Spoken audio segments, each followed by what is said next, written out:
To ni dirkališče, kjer zmaga najhitrejši. To je cesta.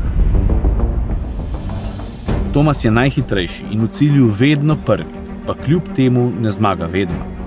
Dirkališče odpušča, cesta nikoli. In poraz na reševalnem motorju pomeni, da EKG izriše ravno črto obupa.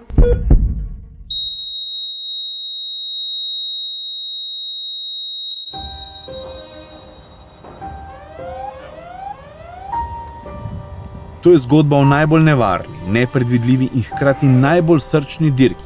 Dirki za veliko nagrado življenja. Na štartu ni semaforja, ampak klic na pomoč in na cilju ni vzklikov radosti, temveč kriki bolečin ali še huje, smrtna tišina.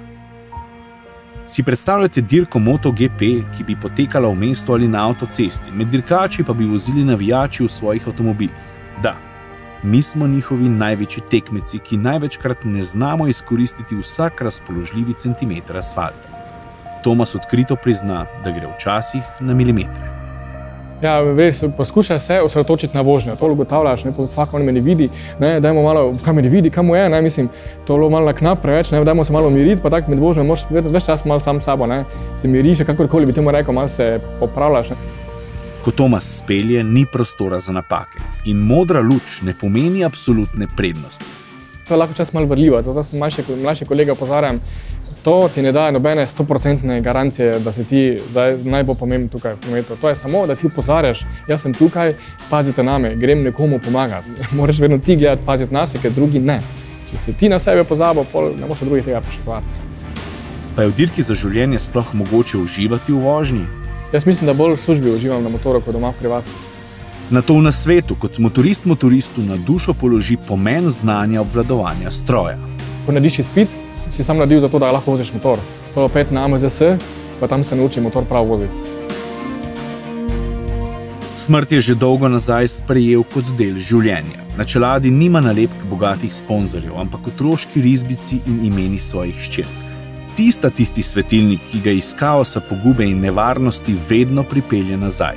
Atmosferci obnemimo. Pogumnemu dirkaču pa v oči priteče solza, zatrese se mu glas. Torej, to so se one dve same podpisale, pol sem jaz nalepke in nalepo gor, oziroma smo skupaj nalepili. Tako da vedno, ko dajem čelado v roke, vidim ta napis in rečem, ok, za nikoga še moram biti tukaj.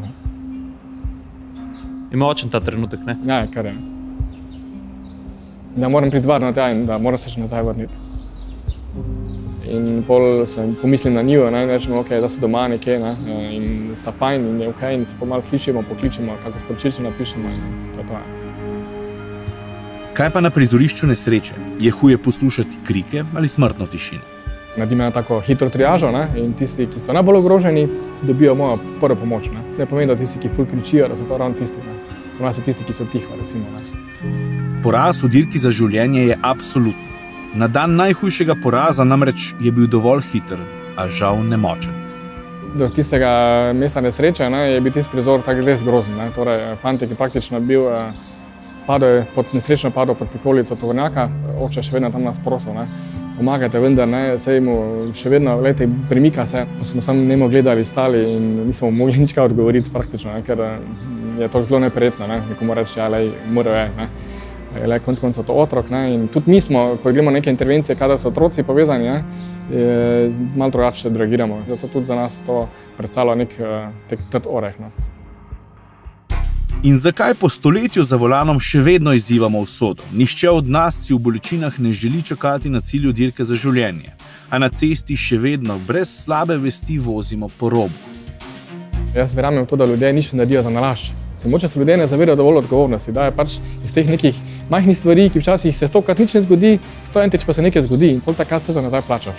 Je se zgodilo, da je nekdo rekel, enkrat en gospod, mladi fant, je povozil eno starko na prehodu za pešce, še vzdivo še spominjam, ta gospa je ugašala tam praktično pred nami zadnji poškodb, smo se borili za njeno življenje in smo delali vse te naše postopke in ta fant je bil zadaj in je ves čas mene potiskal tako, prosim, rešijo, ni bilo za nalašč, prosim, pomagajte ji, tega ne bom preživel, ne more umreti, prosim, pomagajte ji, pa je ves čas zadaj za mano in me govori in me potiska tako, če ne rešijo, ampak ja, jaz sem razumel njegovo stisko, da je bil on zelo v veliki stiski da verjetno ni za naš povod za tisto peške. Enostavno pač je bilo sklop nekih okoliščin, nekih mozaikov, ki so se takrat skupaj sestavljali in pač pride do nesreča. Tomasu se vidi, da tudi po 28 letih dirkanja za življenje še vedno želi zmagovati. Kako pa gleda na cesto? Mu je v življenju več dala ali vzela? Prvo mi je vzela, ko sem bil dva dni star, ko sem se rodil. V Nemčiji se smrtno ponesrečil moj oče. Ravno zaradi praznovanja mojega rojstva so se ubili moj oče, moj stric starejši, pa še en prijatelj, in pol nekako moja neka pot je, da nekomu pomagam jaz. Ker nikoli nisem spoznal svojega očeta, recimo, ne vem, kaj to pomeni. In zdaj nekako sem jaz v tej vlogi, da pač sem jaz tisti, ki pomagam moče tem ljudem, ki se jim nekaj zgodilo, recimo. In je prav, da tako je. In na koncu mislim, da bom zadovoljen. Da sem zadovoljen, da sem pomagal nekomu, če sem saj kaj, in da rečem, ok, to je to.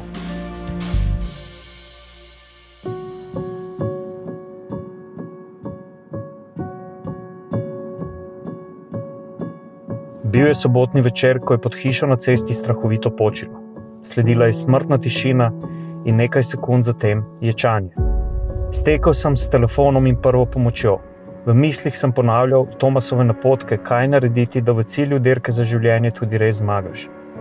Pol ure kasneje ko sem v rokah držal infuzijo, reševalec pa je oskrboval mladega fanta, sam pri sebi iskreno hvaležno pokimal junakom. Hvala, Tomas, ker si nam atmosfercem pokazal, kako je dirkati za življenje. Tisti večer smo zmagali in občutek je res čaroben.